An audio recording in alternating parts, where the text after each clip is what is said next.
Let's expand on this conversation with Tennessee Senator Bill Hagerty. Senator, it's great to see you.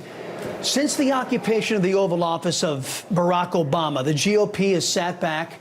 They've watched the government explode in size and scope, watched the Democrats pack once trusted agencies with these apparatchiks, and then sat back and watched as leftists illegally unloaded on our people, our president, and even you Republicans.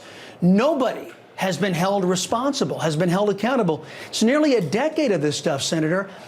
I say it is your outdated leadership in the Republican Party who's to blame, who think it's still 1980, prioritizing protecting their good Democrat friends over fidelity to the Constitution, to the rule of law, and GOP voters. Where am I going wrong? Well, I think what we've seen, and again, I've been in the Senate just the past 4.5 years. I'm in my 5th year. This is the first time, since January the 20th of this year, the first time that Republicans have held the Senate, the House, and the White House.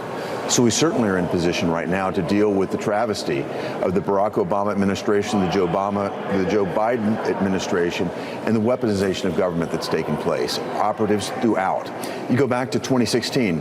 At that point, I was a private citizen, but I was finance chair for President Trump. I came into Trump Tower the day after the election to help him with the transition. I was surveilled there by the FBI. The Obama FBI, using a false Russia dossier as foundation for that. Roll forward now, under the Biden administration. You've got Jack Smith coming in 2023, after he's done this offensive raid in Mar-a-Lago, this weaponization of government and illegal, the legal attack that they undertook. They decided that after indicting President Trump, they're going to come after 8 senators and a congressman. We just learned this last night. This is totally intolerable. Again, this is something that I think we need to get to the very bottom of immediately. What's happened is that the American public's trust in these institutions like the FBI has been totally crushed. And in my role as U.S. Ambassador to Japan, before I came to the Senate, I had great people that worked with me from the FBI. The rank and file of the FBI right now in Memphis, Tennessee are doing a wonderful job. But the leadership has got corruption to the core. And thankfully, we've got Kash Patel and Dan Bongino there trying to address this. Look at the DOJ. Pam Bondi's trying to deal with the same thing. It was Merrick Garland who hired this Jack Smith.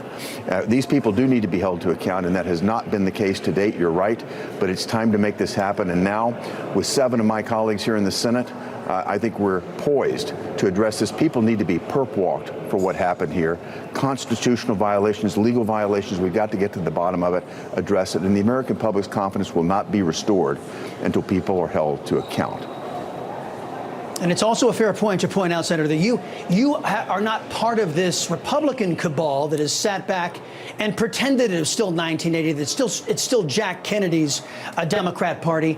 So you came in and praise God, an agent for change up there in Washington. But in my preamble, I asked the question, how many bricks have to fall on the Republicans' head before they wake up and recognize that their slavish devotion to the Democrat Party, that no longer wishes, in my opinion, to be Americans, is putting the very survival of this country at risk? Senator, I have one metric, just one metric in this next primary season on how I'm going to judge anybody seeking office. It's this: how well have you protected me and mine from the most radical, anti-American version of the Democrat Party to ever infect this nation? As the conservative I know you are, if you were to grade the Republican Party's performance since Obama's occupation of the Oval Office, what grade would you give it? Well, rather than give a letter grade, I'd like to point out how bad it is. If you think about what happened under the Biden administration, Chris, I mean, you've touched on it, but think about this. They went into my home state of Tennessee. They arrested and prosecuted pro-life people just because they were in the vicinity of an abortion clinic. You think about what happened to parents when they questioned. They had the gall to go to school board meetings and question the graphic material that was being taught to their children. The fact that teachers were coaching their children on how to transition without even talking to the parents. The fact that they prosecuted Catholics in America. It has gotten so far beyond the pale. Now, what has happened? President Trump has come into the White House. He has made it a clear point, and Kash Patel, Pam Bondi are marching to these orders. We're going to open this up. We're going to expose it. I talked with Devin Nunes today. He's the chair of the president's Intelligence Advisory Board. We are on this. The Republicans are on this, and with new leadership in the White House, we're going to see major change. We're going to expose this, and we're going to prosecute these people to the fullest extent of the law. You're right. Accountability has been long overdue. Now is the time, indeed. Yeah, okay. Well, look, under Democrats, this country, Senator, resembles Soviet Russia or modern-day China.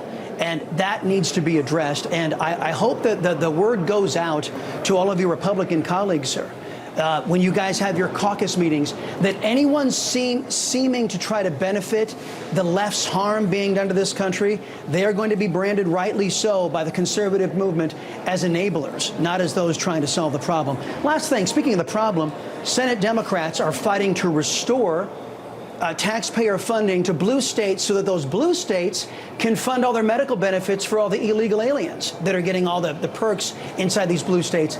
In my opinion, Democrats supporting foreign nationals in foreign countries over the United States, that's kind of a given. And if that's the case, this shutdown could go on for a long time. What are you hearing? Well, I certainly think that the shutdown is going to continue because what I'm hearing, not only are these unreasonable demands suggesting that American taxpayers should be funding the health care of people from overseas, but here's the most basic thing.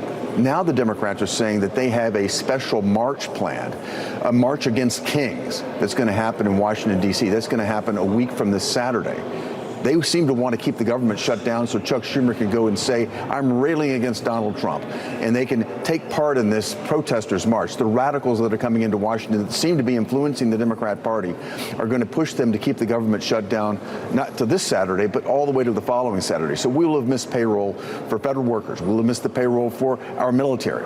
Benefits are running out. I think what you're going to see across the country is more and more pain.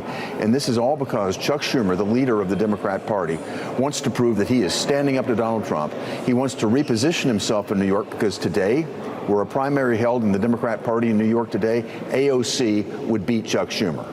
He's trying to change that dynamic, and he's doing it at a cost of $400 million per day to the American taxpayer. We're already in single-digit billions. Let's see how far Chuck Schumer will damage the economy and damage our nation just for his own political good, his own political will.